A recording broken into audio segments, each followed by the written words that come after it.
Bonjour, ici iPod Touch is a Pro et aujourd'hui je vais vous montrer comment jailbreaker, activer votre iPod Touch 3G, iPod Touch 4G, iPhone 3GS vieux et le nouveau Bootrum et l'iPhone 4 ainsi que l'iPad sous le firmware 4.3.1 de façon untethered. Alors, comme vous avez pu constater, Ionic ont travaillé avec la Dev Team, puis Comex, toute la gang. Ils ont créé le jailbreak avec Retino, la dernière version de Retino, qui permet de jailbreaker de façon untethered le firmware 4.3.1 de Apple. Alors, ici, je suis accompagné d'un iPhone 3GS au nouveau Bootrum et je vais vous montrer étape par étape comment le jailbreaker de façon untethered. Untethered, ça dit quoi? Ça dit que vous n'avez pas besoin de votre ordinateur pour redémarrer votre appareil, comme qu'il fallait un petit peu avant, quelques semaines avant. Tu avais un jailbreak tethered pour certains appareils, puis tu avais besoin de ton ordi pour le redémarrer. Mais maintenant, plus besoin d'ordinateur, il redémarre automatiquement. Alors, pour ceux qui sont bloqués à cet écran-là, je parle pour les iPhone 3GS et les iPhone 4, pas obligé d'avoir la carte SIM originale. Tout simplement, Retino, lui, il peut vous activer votre appareil. Ça veut dire que si vous êtes bloqué à l'appel d'urgence, Retino, il va vous régler ça, il n'y a pas de problème. Vous n'avez pas besoin d'un iPhone activé pour le jailbreaker. Parce que Retino, il active et il jailbreak. Moi, je vais juste l'activer pour vous prouver que je suis bien au 4.3.1. Alors, si je m'en vais dans les réglages, je m'en vais dans Général, à propos, 4.3.1. Ici. On voit qu'il n'est pas jailbreaké, je viens juste de l'activer, il est tout neuf, je viens de le restaurer. Et c'est parti. Alors, première étape, brancher son iPod Touch, iPhone ou son iPad sur son ordinateur, qui est au 4.3.1. Pas obligé d'être restauré au complet, c'est toujours mieux de l'avoir restauré puis de le jailbreaker en partant, mais si vous avez déjà de la musique, des photos, des applications, vous pouvez quand même le jailbreaker avec Retino, ça ne fait pas de formatage de votre appareil. Alors, il faut télécharger deux trucs. Premièrement, Retino, si vous avez Windows ou Mac, j'ai mis les deux liens dans la description en bas de la vidéo. Donc, si vous faites plus d'infos, vous allez voir les deux liens de Retino, la version 0.9.6 RC9. Alors, si vous avez Windows, téléchargez-le. Si vous avez Mac, téléchargez la version Mac. Puis, un petit peu plus bas encore dans la description, vous aurez les liens du firmware 4.3.1 de votre appareil. Alors, pour les iPhone 3GS, c'est iPhone 2.1, les iPhone 4, iPhone 3.1, etc. Il faut que tu télécharges le firmware 4.3.1 de ton appareil. Si vous avez trop de difficultés, vous pouvez toujours aller sur jailbreakpourlesnuls.com, un site qu'iPhone THQ et moi on a créé pour vous montrer quoi télécharger pour votre appareil, étape par étape. Le lien encore est dans la description en bas. Une fois que vous avez ces deux fichiers-là, le firmware pour mon iPhone 3GS et Retino, on doit le décompresser parce que c'est un fichier compressé zip. Alors vous pouvez faire extraire ici. Ça va vous donner un dossier, le même nom que celui du compressé. On peut jeter celui-là parce qu'il est déjà décompressé. Alors si on ouvre Retino 0.9.6 RC9, j'ai juste oublié de vous dire, vous devez avoir la dernière version de iTunes, la 10.2.1 minimum, sinon ça ne va pas marcher.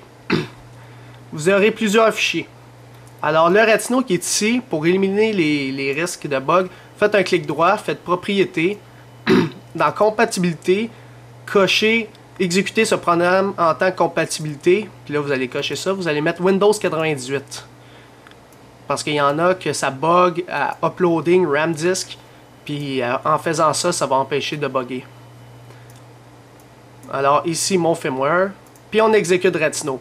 Toujours mieux de l'exécuter en tant qu'administrateur, tout simplement en faisant un droit de la souris, Run as Administrators. Là, vous faites oui. iTunes va se fermer. Si c'est pas fermé, fermez-le manuellement. Puis là, on va regarder étape par étape quoi faire.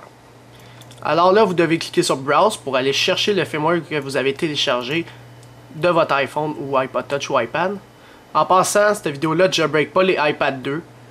Alors, il faut toujours attendre pour ceux qui ont un iPad 2. Ça jailbreak tous les appareils au 4.3.1 de façon untethered, sauf le iPad 2. Alors, 4.3.1 de mon iPhone 3GS. Pour l'iPhone 3GS seulement, ça va vous poser cette question-là. Avez-vous le nouveau modèle de votre iPhone 3GS ou le ancien modèle? Dans le fond, c'est le Bootrum. Vous pouvez aller sur YouTube. J'ai mis la vidéo dans la description. Cliquez sur le lien vert en haut. Ça vous dit comment savoir le modèle de votre iPhone 3GS, si c'est le vieux ou le nouveau Bootrum. C'est avec iDetector qu'on peut savoir ça. Alors moi j'ai le nouveau Bootrum, fait que je vais cliquer sur Yes. Pour ceux qui ont le vieux, vous cliquez sur Non. Par la suite, que c'est écrit IPSW Successfully Identified juste en dessous de ça, parce que j'ai fait Next trop vite, vous pouvez faire Next. Si ça ne dit pas IPSW Successfully Identified, retéléchargez le firmware 4.3.1 de votre appareil. Par la suite, que vous arrivez là-dessus, ça vous dit ce que vous voulez faire dans le fond. Tout ce qu'on veut faire, c'est installer Cydia. Alors, vous n'avez pas besoin de ça, on n'est pas tethered, pas de DFU, on ne veut pas le désactiver, pas l'iPad Baseband, pas le Custom Bundle, juste Cydia. Alors, on fait Next. Puis là, ça va vous dire, préparez-vous à le mettre en DFU mode. Alors, c'est pas vraiment compliqué pour le mettre en DFU mode, je vais vous le montrer en même temps que Ratino travaille. Alors, on va faire Next. Quand je vais faire Next, il faudra maintenir pendant 3 secondes le bouton du haut. Après, maintenir les deux pendant 10 secondes. Après ces 10 secondes-là, relâchez uniquement celui du haut. Alors, on y va. Next. 3 secondes celui du haut, 10 secondes les deux, puis les étapes changent automatiquement dans Ratino, fait que tu peux changer les étapes, tu n'es pas obligé de calculer le nombre de secondes. Puis on relâche uniquement celui du haut, tout en maintenant celui du bas.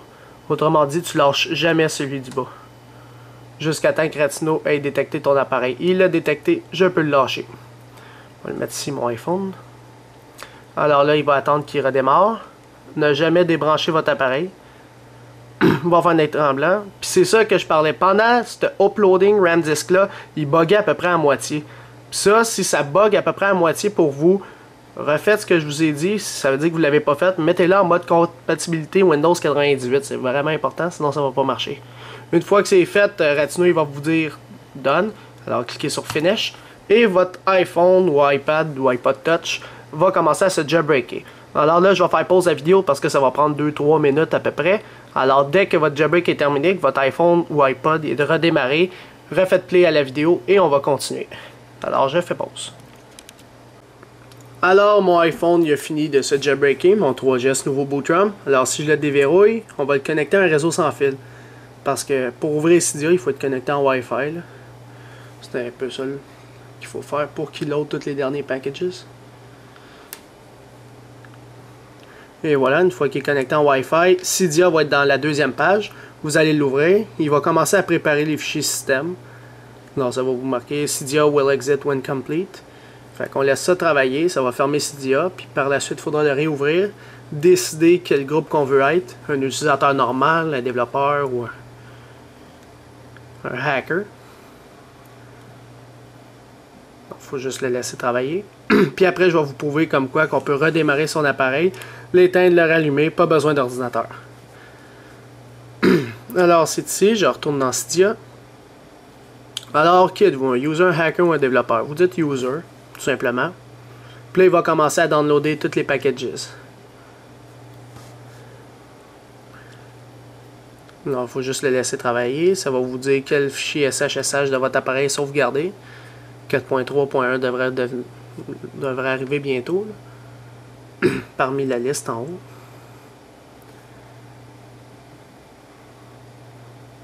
Alors sur votre ordinateur, vous pouvez supprimer le firmware et Ratino, là, vous n'avez plus de besoin puisque votre appareil est rendu untethered. Vous pouvez le redémarrer sans avoir l'aide d'un ordinateur.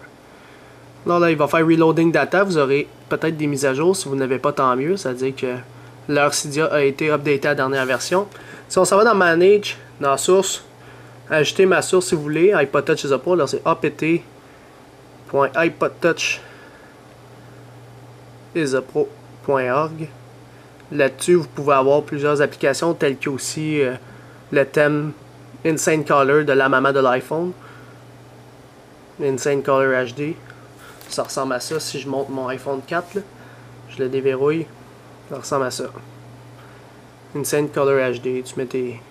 Ça ressemble à ça le thème. C'est quand même un beau thème. Fait par Charles. Alors tout simplement ajouter à la source. Il y aura 2 mises à jour pour les icônes. Puis ils ont aussi modifié un peu l'interface Cydia depuis la version 1.1. On peut voir que on voit plus de détails ici. La barre a changé en bas. Il est beaucoup plus fluide, beaucoup plus rapide. Anyways, le sujet de la vidéo c'était vraiment sur comment jailbreaker vos appareils au firmware 4.3.1 sauf l'iPad 2, ainsi pour les iPhone 3GS et iPhone 4, l'activer si vous êtes décimloqué dans le fond. Alors, c'était ça, c'était iPod Touch is a Pro. Visitez mon site internet www.ipodtouchisaPro.com et n'oubliez pas de vous abonner à mon canal YouTube en cliquant sur s'abonner. Cela va vous permettre de recevoir toutes les prochaines vidéos que je vais sortir sur mon site internet et sur mon canal de YouTube. Alors, c'est ça, c'était iPod Touch is a Pro. Merci.